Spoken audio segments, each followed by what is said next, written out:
কিছু কিছু বাধ্যবাধকতার মধ্যে আমরা আটকায় গেছি। যেমন আমাদের বিরাট সমস্যা জেনেটিক্স, ফিডিং, হ্যাঁ, এবং ম্যানেজমেন্ট। আমাদের তো তিনটাই লাগে জানেন, জেনেটিক্স, ফিডিং, ম্যানেজমেন্ট। তার মধ্যে জেনেটিক্স এর একটা বিরাট ঘাটতি আছে আমাদের দেশে।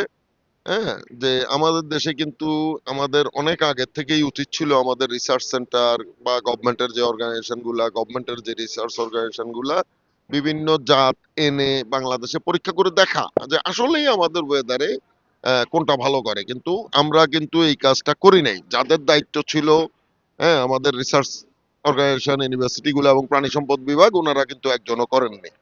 আরেকটা বিরাট ব্যাপার হলো খাদ্য।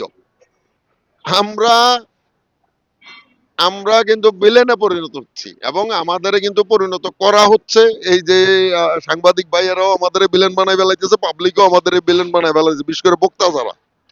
সবার বক্তব্য হলো পাশের দেশে গরুর মাংসের দাম যা, আমাদের এখানে কেন ডাবল? এখন ভাই আপনারা তো আহ, জি, এখন গুগলের যুগ। আপনি জাস্ট গুগলে ঢুকবেন, ইন্ডিয়াতে খাদ্যের দাম কত, বাংলাদেশে খাদ্যের দাম কত, গরুর খাদ্য। ইন্ডিয়াতে 1 কেজি খাদ্যের দাম 20 থেকে 25 টাকা, আমাদের এখানে 1 কেজি গরুর খাদ্যের দাম 40 থেকে 50 টাকা। আমাদের এখানে খাদ্যের দাম ডাবল। আমাদের বিরাট একটা কস্ট, প্রায় 80% কস্ট হইলো খাদ্য। হোয়ারাজ এইটা না বুঝা না শুইনা আমাদের খামারিদের বিলেন, আমাদের খরচ বেশি, এই জন্য মাংসের উৎপাদন খরচ বেশি। এবং সবাই মনে করে যে বোধহয় ইন্ডিয়ার সাথে বাংলাদেশের যে খাদ্যের গরুর মাংসের দামের যে প্রায় দ্বিগুণ পার্থক্য, যে আমাদের খামারিরা বোধহয় কোটি কোটি টাকা লাভ করে ফেলতেছে। আপনি খবর নিয়ে দেখেন, খামার বন্ধ হয়ে যাচ্ছে একটার পর একটা, পোষাইতে না পেরে, এই খাদ্যের দামের সাথে পাল্লা দিয়া পোষাইতে না পেরে বন্ধ হয়ে যাচ্ছে। গতানুগতিক ভাবে চলতেছি বাংলাদেশে, আমাদের কোনো প্রুভেন ভুল নাই। আমাদের পাশের দেশ ইন্ডিয়া, পাকিস্তানও কিন্তু প্রুভেন ভুল আছে। তারা নিজেরা এই যে গভর্নমেন্টের উদ্যোগে, ইন্ডিয়াতে দেখেন এনডিআরআই, সরি এনডিডিবি, এটা একটা গভর্নমেন্ট ওন কোঅপারেটিভ। এনডিডিবি কিন্তু নিয়মিত বিভিন্ন খামারির বাড়ি বাড়ি গিয়া দুধ রেকর্ড করে, কোন বুলের বাচ্চা কতটুকু দুধ দিচ্ছে, কোনটা ফাস্ট গ্রোয়িং, কোনটা স্লো গ্রোয়িং, সবকিছুই তারা রেকর্ড করে। হ্যাঁ, আমাদের দেশে কিন্তু কোনো প্রোজেনি টেস্টিং এর কোনো উদ্যোগ নাই। প্রোজেনি টেস্টিং ছাড়া আমাদের খামারিরা কিন্তু ক্ষতিগ্রস্ত হচ্ছে, কারণ আমরা তো জানিই না যে কোন বুলের বাচ্চা কেমন করবে। আসসালামু আলাইকুম, এগ্রিকালচার নিউজের নতুন একটা পর্বে স্বাগতম। বন্ধুরা, আমার পাশে বসে আছেন Bangladesh dairy and veterinary farmers অ্যাসোসিয়েশনের সিনিয়র সহসভাপতি মালিক কুমুর ভাই। সেই চট্টগ্রাম থেকে এসেছিলেন আহকাপ ফেয়ারে, পেয়ে গিয়েছি। তা যেহেতু উনি ফার্মারদের প্রতিনিধিত্ব করেন, ফার্মারদের সাথে বিশেষ করে ডেইরি খামারি এবং ভেটেরিনারি খামারি তাদের ভাই, তিনি সবার ভাই হিসেবে পরিচিত হয়ে গেছেন। এবং আমাদের ডেইরি এবং ভেটেরিনারি খামারিরা তাদের কষ্টের কথাগুলো তাকে বলে, তার সাথে শেয়ার করে। আমরা এখন সেটা একটু দেশবাসী, সরকার, বিশ্ববাসীর কাছে শেয়ার করতে চাই। তো আপনাদের ফার্মারদের যে প্রবলেমগুলো আছে, কি কি প্রবলেমগুলো আছে, কে এই প্রবলেমগুলোর সমাধান করবে, কে করতে পারে, কি করতে হতে পারে, যদি একটু পরামর্শ দেন। জি, ধন্যবাদ। এটাকে আমি নেব। ধন্যবাদ বাজিদ ভাই আপনাকে। এখানে আমাদের খামারিদের আসলে বেশ কিছু সমস্যা আছে। আবার এই সমস্যার মধ্যে এরকম না যে সবকিছু স্ট্যাক আপ হয়ে আছে। আমরা কিন্তু আগাইও যাইতেছি, আমাদের খামারিরা এগিয়ে যাচ্ছে। কিন্তু গেলেও আমাদের কিছু কিছু বাধ্যবাধকতার মধ্যে আমরা আটকায় গেছি। যেমন আমাদের বিরাট সমস্যা জেনেটিক্স, ফিডিং, হ্যাঁ, এবং ম্যানেজমেন্ট। আমাদের তো তিনটাই লাগে জানেন, জেনেটিক্স, ফিডিং, ম্যানেজমেন্ট। তার মধ্যে জেনেটিক্স এর একটা বিরাট ঘাটতি আছে আমাদের দেশে। হ্যাঁ, যে আমাদের দেশে কিন্তু আমাদের অনেক আগে থেকেই উচিত ছিল আমাদের রিসার্চ সেন্টার বা গভর্নমেন্টের যে অর্গানাইজেশন গুলা, গভর্নমেন্টের যে রিসার্চ অর্গানাইজেশন গুলা বিভিন্ন জাত এনে বাংলাদেশে পরীক্ষা করে দেখা যে আসলেই আমাদের ওয়েদারে কোনটা ভালো করে। কিন্তু আমরা কিন্তু এই কাজটা করি নাই। যাদের দায়িত্ব ছিল, হ্যাঁ, আমাদের রিসার্চ অর্গানাইজেশন, ইউনিভার্সিটি গুলো এবং প্রাণী সম্পদ বিভাগ, ওনারা কিন্তু একজনও করেননি। যেই কারণে এই দেশি গরু আর হলস্টিনের মধ্যে আমরা আটকাই আছে। তার মধ্যে আবার হলস্টিন জেনেটিক্স, যেটা আমাদের অথরাইজ ব্রিড, এইটা আনার ক্ষেত্রেও কিন্তু অকারণ কিছু প্রতিবন্ধকতা করে রাখা হয়েছে। তা এর বাইরে, কারণ ভালো জেনেটিক্স না হইলে আমরা একটা জিনিস ভুলে যাই ফ্যাটেনিং এর সময়, যে মনে হয় যেন ফ্যাটেনিং এ কোনো জেনেটিক্স লাগে না। আসলে জেনেটিক্স এমন একটা জিনিস যে সব ক্ষেত্রেই লাগে, ফ্যাটেনিং এও লাগে। দেশি গরু যতই খাওয়ান, যত দামি খাবার খাওয়ান, তত ভালো খাবার খাওয়ান, 700 গ্রামের উপরে বাড়ে না। সাইওয়াল যখন হয় 1200 গ্রাম পর্যন্ত বাড়ে। যখন এটা ফ্রিশিয়ান হয় তখন কিন্তু এটা অলমোস্ট 1.5 কেজি 1700-1800 গ্রাম পার ডে এভারেজ বাড়ে, বিশেষ করে তার পিক যে গ্রোয়িং পিরিয়ডটা ওই সময়। এখন তা আমাদের ভালো জেনেটিক্স দরকার, এবং এটা তো আসলে প্রোভাইড করা বাংলাদেশ বা যে কোনো থার্ড ওয়ার্ল্ডের কান্ট্রিতে কিন্তু গভর্নমেন্ট করে। ইউরোপ আমেরিকাতে হয়তো গভর্নমেন্ট এবং প্রাইভেট মিলে করে। আমাদের অনেকের ধারণা যে আমেরিকাতে বোধ সবকিছু, আমেরিকা প্রাইভেটাইজেশনের দেশ, কিন্তু আপনারা দেখবেন ডেইরির প্রতিটা ক্ষেত্রে, হ্যাঁ, তাদের কিন্তু ডিপার্টমেন্ট অফ এগ্রিকালচার, মানে আমেরিকার মূলত আমাদের যেই প্রাণী সম্পদ মন্ত্রণালয়, এটারই কিন্তু ওনারা ডিপার্টমেন্ট অফ এগ্রিকালচার বলে। দেখবেন তো প্রতিটা ক্ষেত্রেই কিন্তু ডিপার্টমেন্টাল এগ্রিকালচার জড়িত, ডিপার্টমেন্ট অফ এগ্রিকালচার।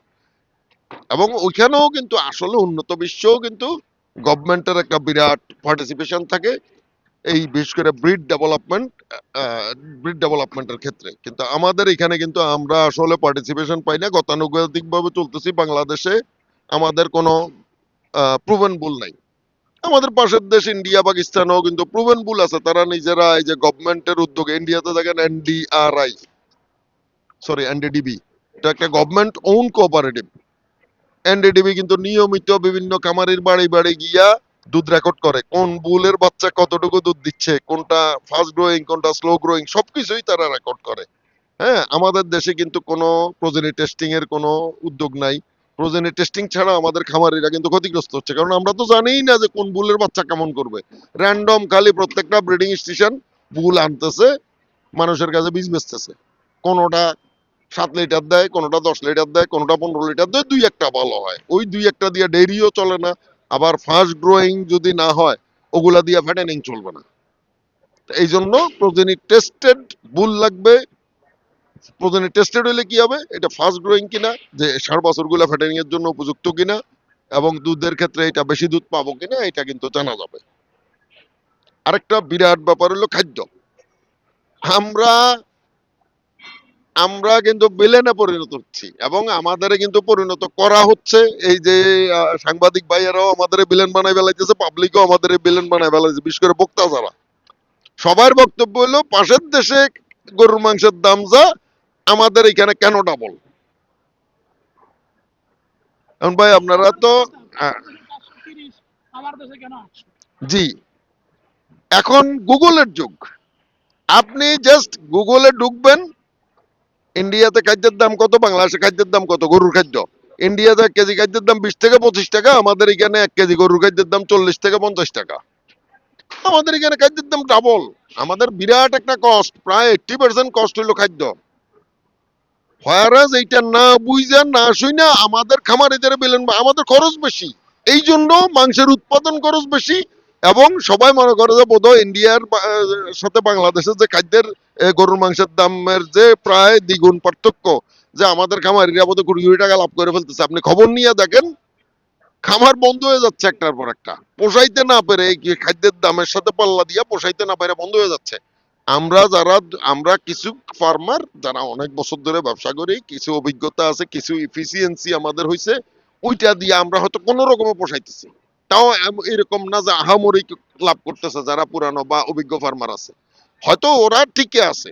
আর নতুন যারা বা যারা একটু কম্পারেটিভলি পরিস্থিতির সাথে তাল খাওয়া মিলাইতে পারে না, ওনারা কিন্তু ঝরে যাচ্ছে। এই জন্য খাদ্যের দামটা নিয়ন্ত্রণের, এখানে আবার খাদ্যের দাম বিভিন্ন সময় মাঝে মাঝে কিন্তু একটু কমে, আবার কিন্তু ওই যে মানে সিন্ডিকেটেড ঠেলায়।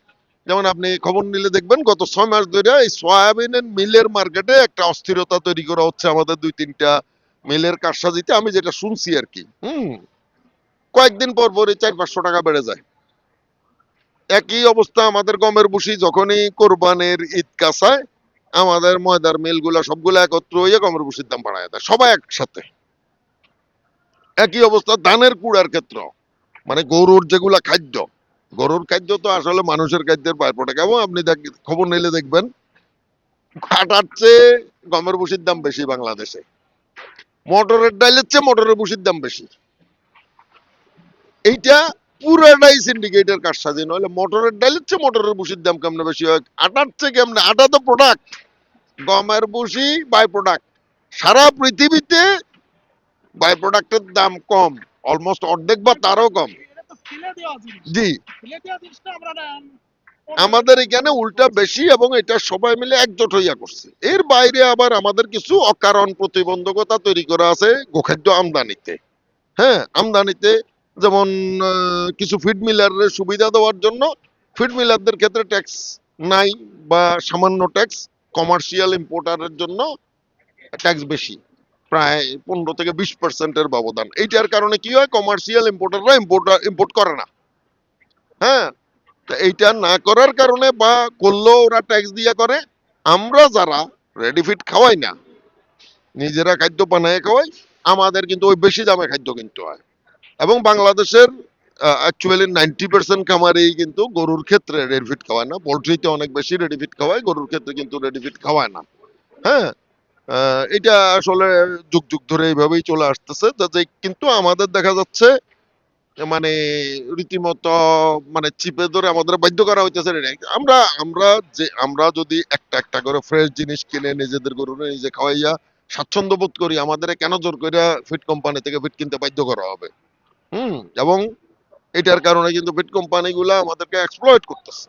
এবং এই ক্ষেত্রে সরকারের উদ্যোগ দরকার। প্লাস আপনি দেখেন, এই যে চাল ডাল এগুলার দাম যখন সামান্য বাড়ে, গভর্নমেন্ট উদ্যোগ নেয়। পেঁয়াজের দাম আপনি তো দেখছেন, কয়েকদিন আগে 130 টাকা ছিল। সরকারি উদ্যোগে কিছু পেঁয়াজ ইম্পোর্ট করার কারণে এটা অলরেডি কিন্তু অলমোস্ট প্রায় 40% কমে গেছে। তা আমাদের গরুর খাদ্যের দাম মাঝে মাঝে এরকম ডাবল হয়ে যায়, কিন্তু এইটার ক্ষেত্রে কারো কোনো উদ্যোগ থাকে না। আমরা নিজেরাই চিল্লাই, নিজেরাই সবাই রাতে পায়ে দইরা, যদি কমে তো কমলো, আর না হলে মার্কেটে চাহিদা বেশি দেখলে এটা 6 মাস 8 মাস এভাবে চলতে থাকে।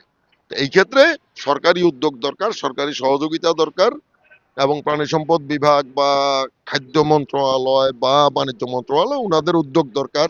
ভোক্তা অধিকার থেকে সব জায়গা থেকে যদি উদ্যোগ নেওয়া হয় যে গোখাদ্যের মূল্যটা নিয়ন্ত্রণে রাখার, এবং মূল্য নির্ধারণ করা জরুরি। না হইলে এই যে গমের চেয়ে আটার চেয়ে ভুসির দাম বেশি, তারপরে মটরের ডাইলের ভুসির দাম বেশি, এইগুলা কিন্তু আসলে মানে প্র্যাকটিক্যালি হওয়ার কথা না, হচ্ছে। এটা সরকারের একমাত্র সরকারই এটা যদি কোনো দাম বেঁধে দেয়, মূল্য বেঁধে দেয় যে না তোমার গমের ভুসির দাম সর্বোচ্চ এত হবে, তখন কিন্তু, যেমন ডিমের দাম বেঁধে দিছে, তা আপনি যদি প্রোডাক্টের দাম বেঁধে দিতে পারেন, ডিমের দাম বেঁধে দিছে। আমাদের দুধের দাম, মিল্ক বিটার মূলত আমাদের মার্কেটে একটা ট্র্যাডিশনে গেছে, মিল্ক বিটার যেটা প্রাইস ওইটাই আমাদের মার্কেটের প্রাইস থাকে। তা আপনি বলতে গেলে দুধের দামও বেঁধে দিলেন, ডিমের দামও বেঁধে দিলেন, মাংসের দামও কিন্তু সরকার নিয়ন্ত্রণ করে। তাহলে আপনি কেন গরুর খাদ্যের দাম নিয়ন্ত্রণ করবেন না? আমরা তো গরুরে খাদ্য খাওয়াই, এবং আমাদের টোটাল কস্টে 70 to 80% খাদ্যের দাম। তাহলে আমি যে খাদ্য খাওয়াইয়া লস দিলে আপনি আমার প্রোডাক্টের দাম ধরে রাখছেন, কিন্তু আমি যেগুলা কিনা গরুরে খাওয়াইয়া দুধ প্রোডাকশন করি, মাংস প্রোডাকশন করি, ওইটা কেন বেশি হবে? এটা আমি আশা করব সরকারি উদ্যোগে এই জিনিসটা কন্ট্রোল করার ব্যবস্থা করা হবে। আর কোনো প্রশ্ন? ধন্যবাদ আপনাকেও। আসলে পড়ন্ত বিকালে পেয়েছি মালিক ওমর ভাইকে। আজকের আমরা আহা কাপ ফেয়ারের শেষ দিন এবং এখন শেষ সময়। আমরা আপনাদেরকে আশ্বস্ত করতে পারি যে সামনে আমরা চট্টগ্রামে যাব, গিয়ে মালিক ওমর ভাই সহ আমাদের চট্টগ্রামের আমাদের যে ডেয়ারি ফার্মার অ্যাসোসিয়েশনের সভাপতি আছেন ইকবাল ভাই সহ আমরা বসবো, এবং খামারিদের যে যে সমস্যাগুলো আছে আপনারা আমার কমেন্টে লেখেন।